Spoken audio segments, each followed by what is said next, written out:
Well, we're into New Year's Day, and I wanted to take you through a very, very easy divination that you can do for the year ahead. And this is called bibliomancy. Now, we do find this in folklore, and it is practiced all over the place, loads of different time periods. And originally, people often used to use things like the Bible to do this. Now, as you might imagine, I don't actually have a Bible, so I've decided instead to use the Oxford Dictionary of English Folklore just to show you how it works. But ultimately, what you do on New Year's Day is you pick the book and you let it fall open, and then the first sentence that you see is basically your fortune for the year ahead. So let's see what I get. So while the top of the page says Mischief Night, it's actually the section on mirrors. So the first thing that I read was custom of covering mirrors in a house when someone dies.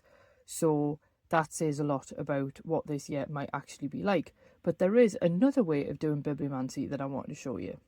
You can always use a deck like this one, which is actually designed specifically for bibliomancy. So the creator of this particular deck has gone through lots of fairy tales and picked out individual lines so that you don't have to go looking for them in a book. So this is what the cards look like. And there's obviously, you can see this is at the top which story they're from. And then there's an individual line. So I'm just going to quickly shuffle and see what our fortune for the year ahead is. So this card actually jumped out of the deck while I was shuffling, so I figured that was a good opportunity to use this one. And it comes from Hans Christian Andersen's Little Mermaid, and the line reads, "It was all in gloomy shade now as she had ceased to tend her flowers, and the garden had become a neglected wilderness of long stalks and leaves entangled with the branches of the trees."